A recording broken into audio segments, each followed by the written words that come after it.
Yes, sir. Too short, you can answer both or neither. Okay. One, are you lucky enough to have a wife that shares your sense of humor? I asked that because my wife says I'm funny, but she doesn't find the things that I find funny amusing. So I didn't know if your wife read your stuff and you sit and go, oh, this is great, and she You're goes, trying to trap me. This is what you're trying to do. This is going to go up on the internet. What do you expect me to say? For a fee. For a fee. My wife is the most wonderful woman. She's loving and kind. She would never hurt me. Yeah, now she will. Somewhere in Ohio, my wife's, spousal sense is tingling. She's like, I'm gonna have to kick his ass. The short answer is yes, she does. She does at least appreciate my sense of humor. But let's be honest, she's not. Her sense of humor and my sense of humor are not 100% aligned. And also, it's also just the things that you learn over the course of being in a relationship with someone and what they find funny and what they don't find funny. For example, when we first started going out, my wife and I first started going out, it's like 3 months into our relationship, I did this thing where, how many of you know who the band The Cure, right? Okay. Lead singer is Robert Smith. And Robert Smith is a miserable bastard. He's just so sad. He's got, bird's nest for all that sort of stuff. And so I did this thing where Robert Smith doing ordinary things, because you think of him as a rock star, but here's Robert Smith comparison shopping. This kind of peas is 3 cents less than this kind of peas, right? And she laughed, and I was like, immediately my brain said, she laughed at that. Run it into the ground. Robert Smith goes bowling. Robert Smith goes voting. Robert Smith this. Robert Smith. And the thing is it turns out that the joke is only funny once. And we got to the point where I did Robert Smith and Elvis do a duet of the Kenny Loggins Stevie Nicks hit Whenever I Call You Friend. And she was like, stop it. Stop it now. I love you. But you keep doing this, I will leave you. 6 feet under. And thus was the husband enlightened that some things are only sometimes fun. So, but that's the whole part of the whole, relationship thing, is that you learn what's funny to your spouse. And it's not that you change your particular sense of humor. Like, I will still find things funny that she finds incomprehensible. But when I try to make a joke to her, I take into consideration her own sense of humor. And also, the thing is that we've been together for 21 years, married for almost 20 now. It's very rare for me to get her to laugh out loud. I mean, genuinely laugh out loud. Because she's been with me for 20 years. She knows all my tricks, right? So, if she smiles, that is the same as you guys laughing. If she goes, huh, okay, then that is a hysterical laugh. And if she actually laughs out loud, that means that she has collapsed on the floor and is having a mini stroke, right? As far as it goes. And so you have to make those adjustments, and all that sort of stuff. So I will say stuff that will make all y'all roll on the floor, and she'll be sitting there going, mm-hmm. And then people will be like, she doesn't think you're funny. What do you, why is she still with you? And the answer is obvious. I kill spiders. That is what I kill spiders. I take out the trash. Occasional foot rubs. But the fact is, no, she actually does find me funny. But it's just after 20 years, what are you going to do? And I, her own sense of humor is very, very dry. One of the things that one time, very early on in our relationship, we were doing the what if, like what happens if you were eaten by bears, or what happens if you were adopted by aliens. And I was like, what would you do, honey, if I ever just came to you? By the way, this will never happen. And said I wanted a divorce. And she says, well, I would be very sad, because I would be a widow.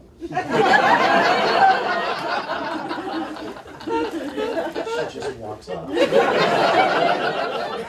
And two things happen. I was like, one, so turned on. The other thing is I'm just not ever gonna upset her. Because I've never met my wife. She's taller than me, and she's stronger than me. Like, she's freakishly strong just for humans, not just for a woman, but for humans. Like, she's always snapping pins and pulling off doorknobs and stuff like that. So, and she's also just, meaner. And so the other thing is that one day, and I always try to keep on her good side because you're supposed to do that anyway. Your spouse should be considerate of the spouse. But the other thing is that one day her tolerance will run out of me, and she and her entire family of closed-lipped German Mexicans would just like get on the phone going, "Berrien needs doing." Right? I'd drive up in my car and there'd be a line of blousers with shovels. Pull me out of the car and I'd be like, I don't know what I did, but I certainly deserve this. It would bury me alive. And then at the next reunion, they'd be like, someone would say to her, next family reunion, it's like, didn't you used to have a husband? Used to. Whatever happened to him? Couldn't say. Which is different than don't know.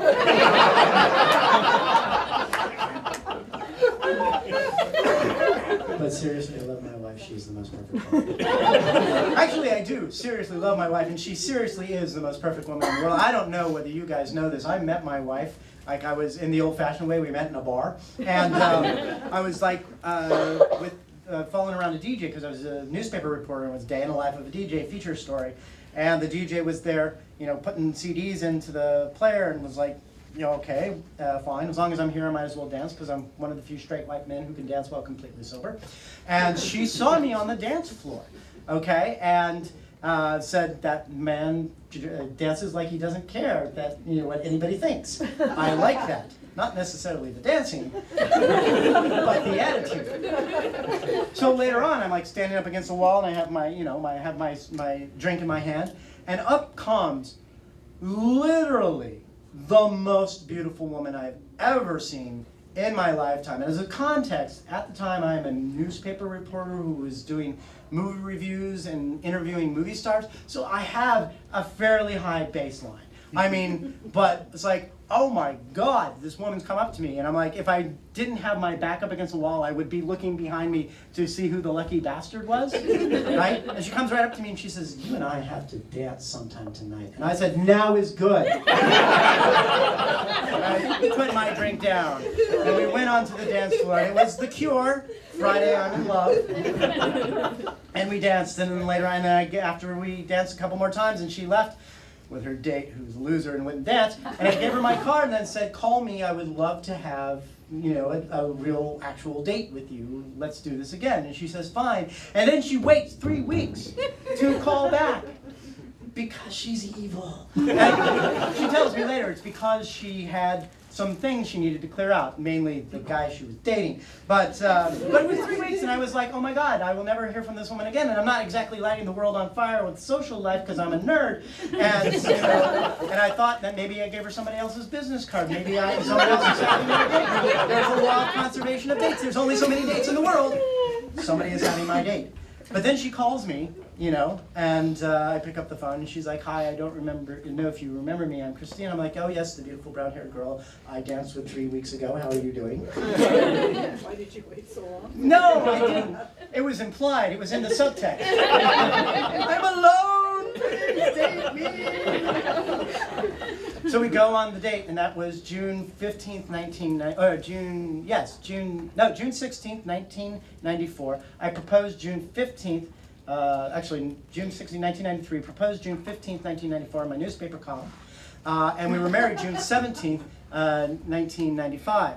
And 7 years later, our daughter has been born. She's 3 years old. We're living in Ohio. And I was telling my wife, I was like, I knew 3 months in that I wanted to marry you, right? And she was, because that's very, very quick for a guy, because I don't know if you know this about guys. Guys are idiots. And one of the things that we do, no matter what relationship we're in, like, we will be with the perfect person, and there's some part of your brain that goes, yeah, she's great, she's perfect.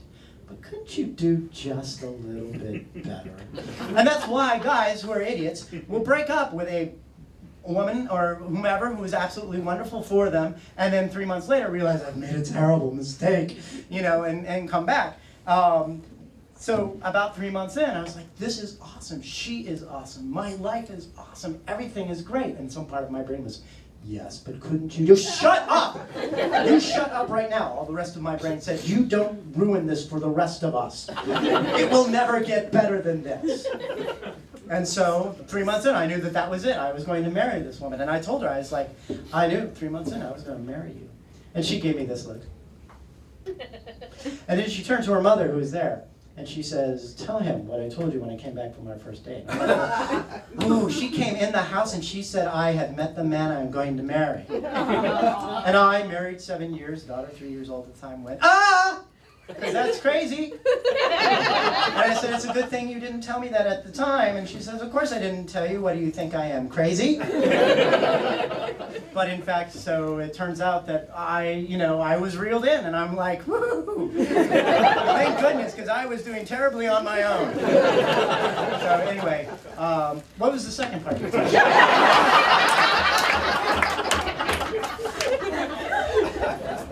Second question is, what is your favorite form of procrastination when you need to write? Jesus, that's Jesus, why hasn't this already been written? Please, I don't ask for very much, but please just make this appear. Probably Twitter at this point. Twitter is an attractive nuisance. It's just really the way it is, and quite seriously. I'm in the process of writing the end of all things, Human Division 2, the division, and when I get home, I'm literally going to have to pull the internet out of the wall between the hours of 8 a.m. to 12, because if I don't, I'll just be like, oh, I guess I'll just check Twitter. Oh, I guess I'll just check email. Oh, and the next thing I'll know, it'll be 3 o'clock. Right, so that is my favorite procrastinatory thing. So, 2 more questions and then we got to be done. So, and you can tell I kind of am discursive. Go ahead. Lock in the Audible version. Yeah. You did 2 different versions, and Yes, I I did. wonder how that came about. Because I said to them, I have reasons to want to have 2 different versions, and you should do 2 different versions, and one of them should be Will Wheaton, the other should be Amber Benson. And they said, that's a fine idea. Let's do that. And there is a reason why there are 2 different versions, and I'm being some people have figured it out and some people haven't yet, which is why for the people who haven't figured it out, I try not to mention it yet. That a couple of times where I've done Q&A and people come out, blurted it, and then you see other people in the audience going, and now this is where we rise up and murder you, sir. Do you want to talk about it? I can see I have questions for you, sir. Well, when the signing comes around, you can ask me there. You're saying to listen to both? What? You're saying to listen to both? You can listen to both, but that's not a spoiler to say listen to both. But yeah, there's a reason why there are 2 different versions, and I'm actually very pleased with both versions. And it's been fun to have people learn about it. So, but yeah. So, and then last question here. Yeah, some of the earlier books are hilarious, and do you have plans to get back and write some more humorous I liked your stuff? stuff when it was funny. I know. I love all of it. All of it. But I really love the funny stuff. I was about, just for one instance, I have the vaguest inkling of what it's like to be Woody Allen. Some differences. Some differences. No, I actually. This is actually something that I really find really interesting, that it's very hard to do humor in science fiction. Not for me, and not for people who are actually funny and want to do science fiction, but it's hard to make a commercial argument for it. It literally took me 8 books and 3 best novel nominations and 2 appearances on the New York Times bestseller list before I convinced my publisher, who has been very supportive, all that sort of stuff, that, here's Red Shirts. It is funny. Let's say it's funny. And part of that is to blame. The blame goes directly to Douglas Adams. who is wonderful, by the way. The first time I read Hitchhiker's Guide to the Galaxy, I was 12, and I was backseat in my friend's car, and his mom's driving the car, and I'm like, I have a real quandary, because if I keep reading this, I'm going to pee myself in the backseat of this car, and yet I cannot stop reading. So that was a problem. I will not tell you how that resolved itself. I think it's best that you just imagine how that solved itself. But the thing is that Hitchhiker's Guide to the Galaxy was so funny, and it was so perfect, and it was extinction event for all other types of humor. Now, in science fiction, your humor had to be Hitchhiker's-like fiction, and the problem with that is that really the only person who could pull that off was Douglas Adams. I mean, here's a fact about Douglas Adams that most people don't know, which is that he is only one of 2 other people besides the members of Monty Python who has ever had credit for a Monty Python skit. The other is Neil Innes, who is their musical accompanist. So this guy was funny before he was a science fiction writer, right? And he was of a particular type of humor, which was British farce. And we discussed this earlier, how difficult it is to do that sort of humor. And it is very quick and bang, and you're done. And it's, the only people who can do that are British farcists. He was one. And after that, they become thin on the ground. Then you have Terry Pratchett and Neil Gaiman with Good Omens, and then it gets very, very grim very, very quickly. And so humor kind of died a terrible death because people couldn't do the type of humor that people decided science fiction humor was. So when I first got my 2-book deal with Tor back in 2002, I gave them Old Man's War, and I said, well, I have Agents of the Stars too, and it's funny. And they're like, no, we don't want that. You know, because it was, you know, they couldn't sell humor. And it took me, like I said, all that stuff of actually injecting humor into it, but not marketing it as humorous, before they could finally, you know, and then getting actually the Hugo Award for Shadow War of the Night Dragons made it a lot easier for me to make that argument, that look, you can actually do funny and it will work. So, and then Red Shirts came out, it was a huge hit, you know, it won the Hugo, and so now, when people go and try to submit humorous science fiction, and I swear to God I got an email about this just the other day, they get back, we can't sell humor, John Scalzi is the only exception. And I'm like, no, that's not the way, no, and hopefully that's not actually the case. I mean, I would love to see more humor in science fiction. It can be done, obviously. So humor is always going to be a part of what I do and what I write. I mean, there is humor in Lock-In. It's much more dry and it's much more situational. And there wasn't a place to do it that was necessarily farcical. But it will always be part of my vocabulary because that's part of what people come to me for. I've only written one thing that was entirely devoid of humor, and that was the God Engines. And I wrote that specifically to let people know that I could write other things. And that knocks people for a loop because they read it, oh, John Scalzi. And they come to me like, I've read your book, The God Engines. Do you need a hug? And I'm like, and they don't know, when I was writing it, I was like, oh, this is so awesome. Everybody's gonna die. So, as far as I go, so yeah, there will always be humor, and I have more plans to write books that are overtly humorous, because apparently I get to do it and no one else does. And hopefully that will change, because I would love to see more humor that's not my sense of humor. I mean, I think I'm funny. Although, of course, if you say to people, oh, I'm funny, then you're not. Because, you know, if you have to tell people you're funny, instead of letting them hear you talk and go, you know, you're funny, then there's a problem. It's the same way, you know, where people go, I'm classy, right? If you have to say that, then you're not. But I do think I'm reasonably funny, but humor is super idiosyncratic. You either like it or you don't, right? Which is why Red Shirts, for all its success, has the most negative reviews of any book I've ever written. Because some people are just like, what is this crap? This isn't funny. Who told you you were funny? You are not funny, sir. I am sorry for you and for your children and everybody who is associated with you, who has to live with you, trying to be funny. Because you are not funny. Okay. What do you do with that? You're like, apparently I'm not funny to you, and that's the way it is. But yes, I will be writing my brand of humor. I hope other people also in science fiction fantasy get to write their brand of humor. And it's not just me, and not just Terry Pratchett, and not occasionally just Neil Gaiman, but that there's a lot of people. Because honestly, Red Shirt shows us that there is a market for it, and I hope that more people get to exploit that. And on that note, I am done talking, and we are going to get to the signing portion, and she here is going to tell you how that's going to get done, and I'm interested myself.